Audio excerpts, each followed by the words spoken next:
নাহমাদুহু ওয়া নুসাল্লি আলা রাসূলিহিল কারীম আম্মা বা'দ। কোরআন গবেষণা সিরিজের সূরা ইখলাস এর দ্বিতীয় পর্বে আপনাদের স্বাগতম। প্রথম পর্বে আমরা জেনেছিলাম সূরা ইখলাসের সরল অনুবাদ এবং সূরা ইখলাসের অবতীর্ণ হওয়ার কারণ এবং এর মূল বক্তব্য কী। এর মূল বক্তব্য ছিল এখানে মহাবিশ্ব সৃষ্টির পিছনে যিনি রয়েছেন, মহাবিশ্বের সৃষ্টিকর্তার সঠিক পরিচয় এখানে তুলে ধরা হয়েছে। এবং আমরা আরও জেনেছিলাম যে তার পরিচয় দিতে গিয়ে আল্লাহ রাব্বুল আলামিন এখানে 4টা কথা বলেছেন। আজকে আমরা আলোচনা করব তার পরিচয় দিতে গিয়ে প্রথম যে কথাটি আল্লাহ বলেছেন, কুল, আপনি বলুন, হে নবী আপনি বলুন, হুয়াল্লাহু আহাদ। হুয়া অবস্থা হলো আল্লাহু আহাদ, আল্লাহ এক, এই কথাটিকে নিয়ে। তো এখানে আমরা আলোচনা করব হুয়া এর অর্থ কী এবং এর অর্থগত কী রহস্য আছে, এবং হুয়া এটার উচ্চারণগত একটা রহস্য আছে, এটা আমরা জানার চেষ্টা করব। তো হুয়া এর অর্থ কী এখানে লক্ষ্য করুন। হুয়া এটা একটা জমির।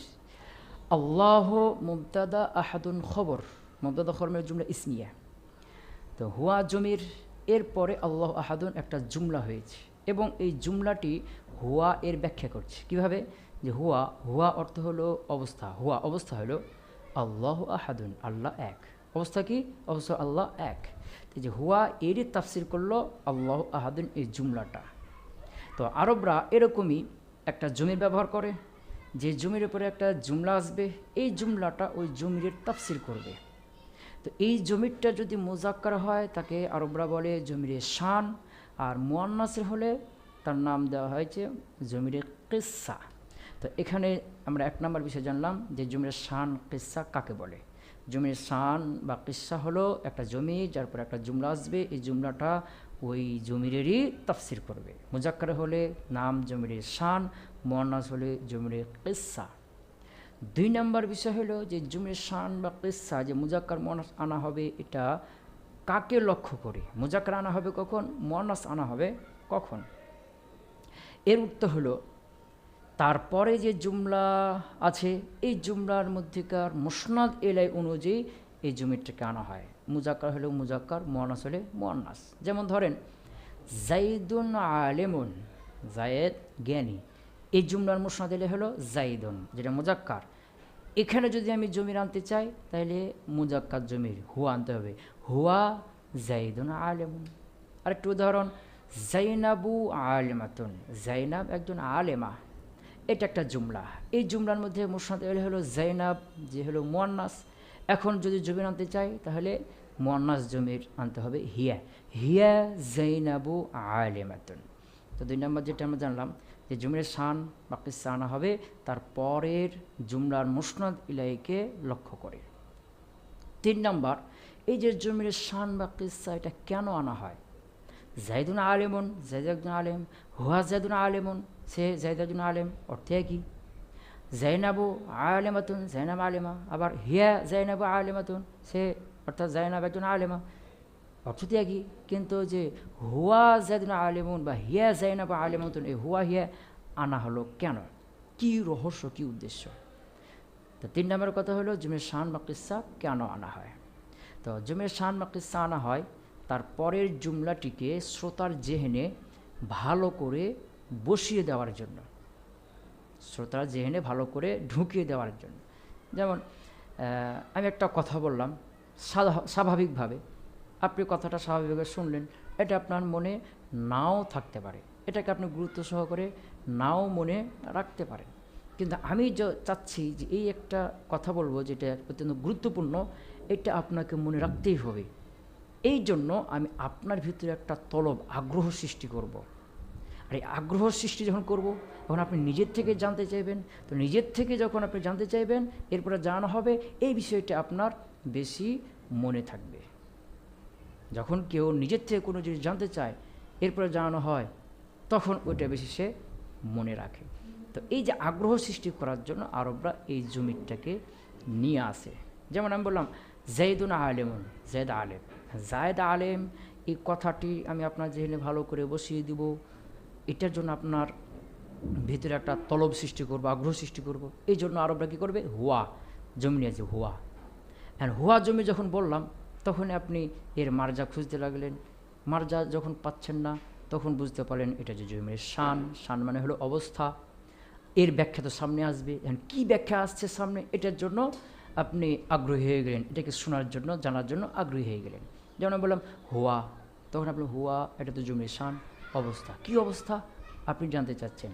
পরবর্তীতে আমি বলে দিলাম জায়েদুন আলেমুন, অবস্থা হলো জায়েদ আলেম। এখন এই জায়েদ আলেম এই কথাটা আপনার যেহেতু মাথায় ভালোভাবে ঢুকে যাবে। এরকম ধরেন জাইনাবু আলেমাতুন, জাইনাব একজন আলেমা, এই কথাটিকে আপনার যেহেতু ভালো করে বসিয়ে দিতে চাচ্ছি। এই জন্য আরবরা কী করবে, এর পূর্বে একটা জমি নিয়ে আসবে হিয়া। তো হিয়া যখন জমি আমি বলবো তখন আপনি মার্জা খুঁজবেন, মার্জা পাবেন না, তখন ভাববেন তাহলে যে জমি কিসা, কিসা মানে ঘটনা, আর এর বর্ণনা ব্যাখ্যা তাহলে পরের ব্যাখ্যা আসছে, এখন কি আসছে ওটা জানার জন্য আগ্রহী হয়ে যাবেন। এই জন্য আমি যখন বলবো হিয়া ঘটনা হলো, কি ঘটনা, তখন ঘটনাটা কি এটা শোনার জন্য আগ্রহী হয়ে গেলেন। তখন বলে দিলাম জাইনাবু আলেমাতুন, ঘটনা হলো জাইনাব আলেমা। এক নম্বরের জুমের শান কিসা কাকে বলা হলো। 2 নম্বরের জুমের শান কিসা মুজাক্কার মুয়ান্নাস আনা হবে কাকে লক্ষ্য করে। 3 নম্বর হলো জুমের শান কিসা কেন আনা হয়, তার পরের জুমলাটিকে শ্রোতার জেহেনে ভালো করে বসিয়ে দেওয়ার জন্য, শ্রোতার মধ্যে একটা তলব আগ্রহ সৃষ্টি করে তার জেহেনে ভালো করে বসিয়ে দেওয়ার জন্য।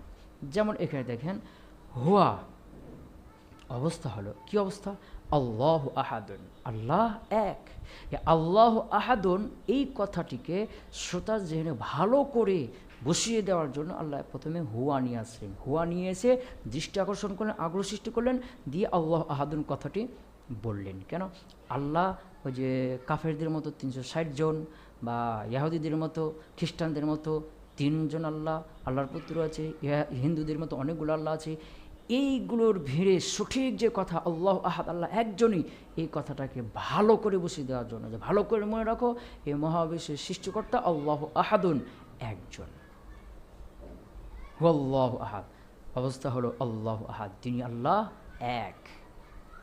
হ্যাঁ, এখন এরপরে এখানে যে হুয়া এই জমির আনার মাধ্যমে শব্দগত একটা রহস্য আছে, উচ্চারণগত একটা রহস্য আছে, উচ্চারণগত একটা রহস্য থাকে।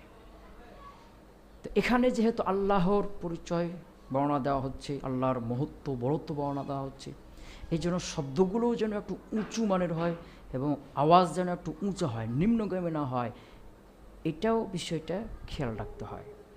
যেমন এখানে যদি হুয়াকে আনা না হতো তাহলে কি হতো, কুল আল্লাহ আহাদ। যেমন কুল মিলে পড়লে কি হতো, কুলিল্লাহু আহাদ, মানে নিচের দিক থেকে আওয়াজ আসতো কুলিল্লাহু আহাদ, এটা মিলল না, কারণ এখানে আল্লাহর মহত্ব বড়ত্ব বর্ণনা করা হচ্ছে, আর আওয়াজটা নিম্নগামী হচ্ছে, কুলিল্লাহু আহাদ, নিম্নগামী হয়ে যেত আওয়াজটা। হ্যাঁ, এই জন্য হুয়া আনা হলো। তো হুয়া আনার ফলে আওয়াজটা একটু উঁচু ঊর্ধ্বগামী হয়ে গেল, কুল হুয়াল্লাহু আহাদ, বল আল্লাহ তিনি আল্লাহ এক। আল্লাহর মহত্ব বর্ণনা করা হচ্ছে, আওয়াজটাও সেরকম মহত্ব বর্ণনা করার মতো ঊর্ধ্বগামী। এই ছিল হুয়া সম্পর্কে, হুয়ার অর্থগত যে রহস্য এবং হুয়া উচ্চারণগত যে রহস্য। এরপরে যে আলোচনাটা সেটা হলো আল্লাহ আহাদ, আল্লাহ এক, এর অর্থ কী, এর মানেটা কী, এটা দ্বারা কী বোঝাচ্ছে। আল্লাহ এক